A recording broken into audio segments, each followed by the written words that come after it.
Hey everyone, how's it going? It's Taylor Campbell here. I'm excited to be here with you guys. And I figured today, instead of, like giving you just like a standard video, I'd go ahead and talk about my experience playing video games. And to do that, I'm also going to give you some gameplay from the first video game I ever got, Toy Story 2. So let's hop into it.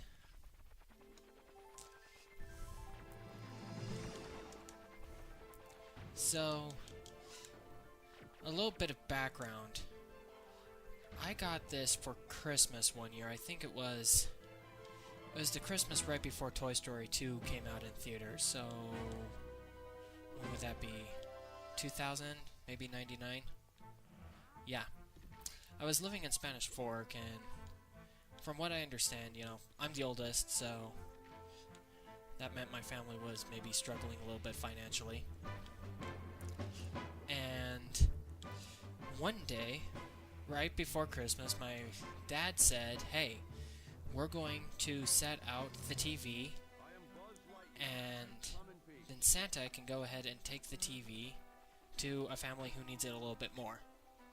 And of course, I kind of didn't want to really do that.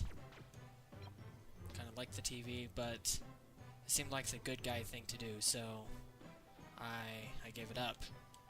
And I remember waking up Christmas morning, and in the living room was the TV. It was still set up, and Santa had set up the PlayStation there, and with it came this game.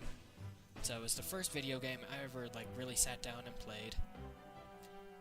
And yeah, it was a lot of fun. Now, a quick hint for those of you who are speedrunning this: you do not need to go through Andy's bedroom at all. There is nothing there that affects the game in the long run, but it's kind of a nice little place for tutorials for the beginners, and also I just kind of like exploring the room.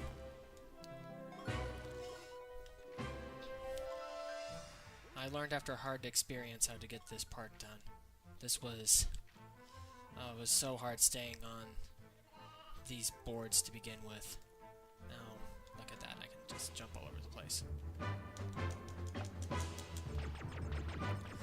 Now this guy over here, the tin robot, this guy was hard to beat as a kid. I remember would have to have my dad beat him because I would keep hitting him with the normal laser like that.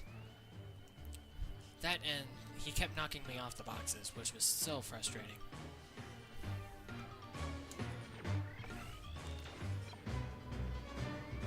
I don't know if you're going to be able to get the sound through this. I think I can get that done, but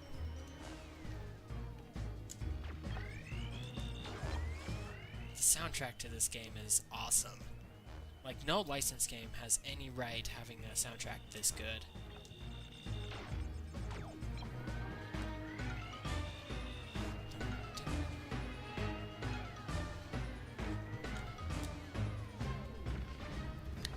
And there's the Pizza Planet token.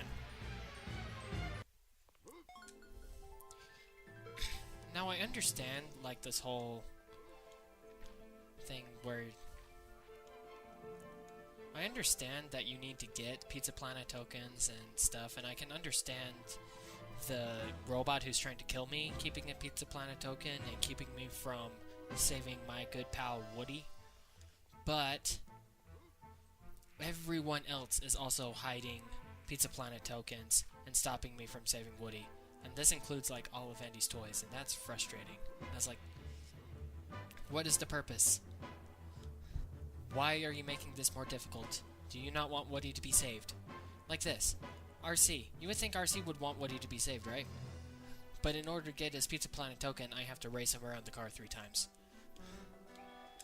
Such is the life of the video game protagonist, I guess.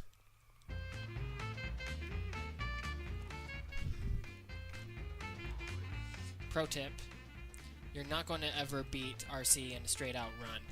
You gotta cheat a little bit. Gotta bump into him.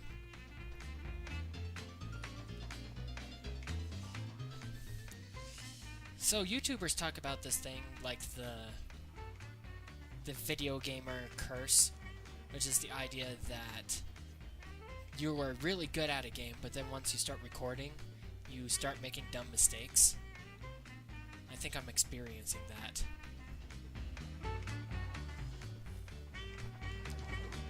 Like, this game is usually not this hard.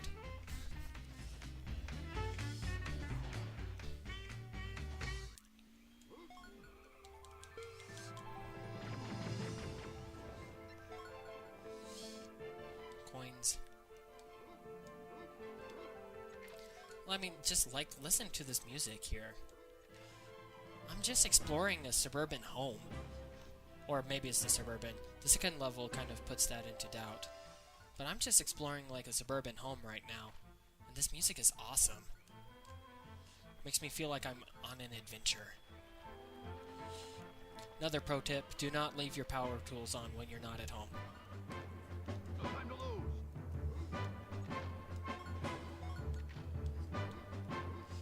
Now that right there is a power laser. It makes a really cool noise when you shoot it, but I never use it. I just don't like it. I don't like having limited ammo. It drives me nuts. Grab the life. One time I tried to see like how many lives you could get, and I was expecting to get 99 of them. No, the cap is 9.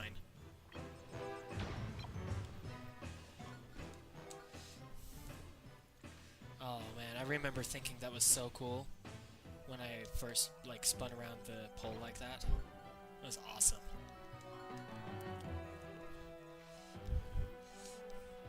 Anyway, yeah, so this, needless to say, was a pretty cool Christmas present. I do remember having a lot of fond memories playing it. I also remember having a babysitter who thought the same way that I did and thought this was awesome. Got stuck on the wall there. Like, I don't remember her name or like anything about her, but I do remember that she told me the nice thing to do would be to share. And of course, I'm a good kid, and I say, okay, I'll share. And she wouldn't let me play the PlayStation because she was busy with it. It's so frustrating. Hello, sheep. But yeah, I've played this game long enough that, like, I got the system down.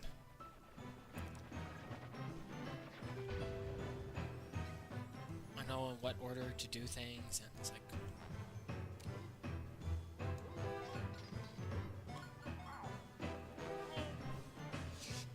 Another pro tip, if you're speedrunning this, I wouldn't bother with the Cosmic Shield, because you only ever use it once in this game, and it's right here.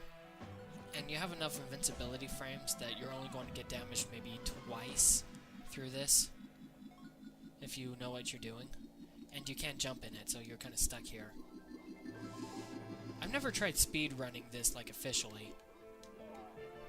Like I said, I've never tried speedrunning this officially, but I've given it a shot. Bet I could be really good at it. I know this game pretty well inside and out. Well, maybe not inside. I haven't, like, looked at the programming or anything.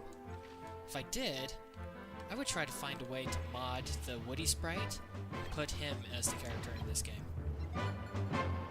Because, I mean, this game is fun, and I love it. I just think it would be a lot more fun if, like, there was a little bit more content, a bit more replayability. Because, I mean, I don't know. Of all the games that Disney has made, this is the one that I want them to remaster the most.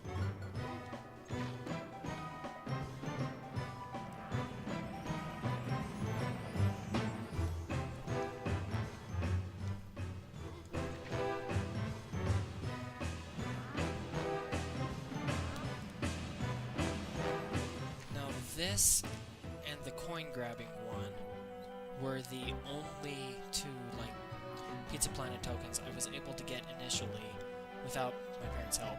And I think even then I needed some help with this. it's just like, I don't know. I was young. I didn't really have too much of an understanding of what was happening. I'm playing. There we go.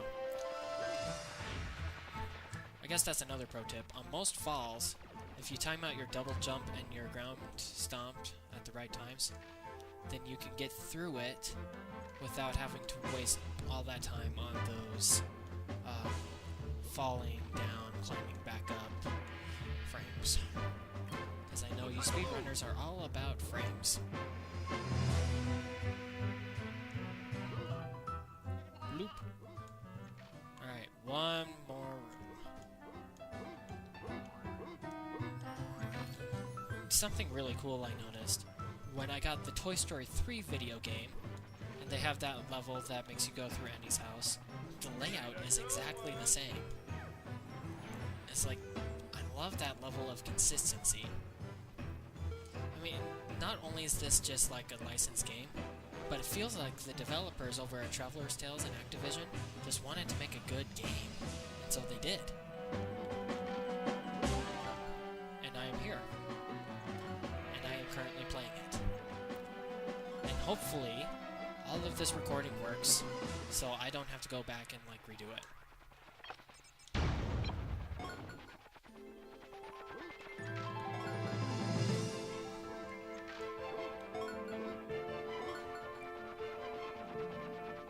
I also appreciate that the music in the level isn't, like, looped. Save.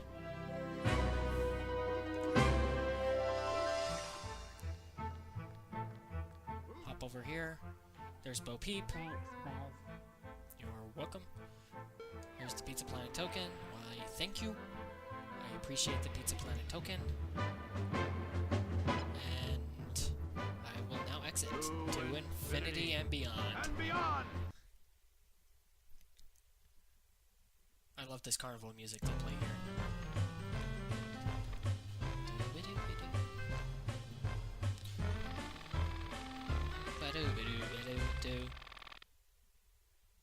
Alright, so there you go. That is the first level of Toy Story 2 for the PlayStation 1. Thank you very much for joining me. Well, yeah. I guess I do have a confession. I am playing this on an emulator, but I do own the game and I own the system. And I actually own a couple of systems I can play this on. So I'm justified. Anyway, let me know if you like this. Let me know if you want to see more. See, like, the next level or something. And until next time, thank you for joining me. Have a good day. And remember to always be your best self.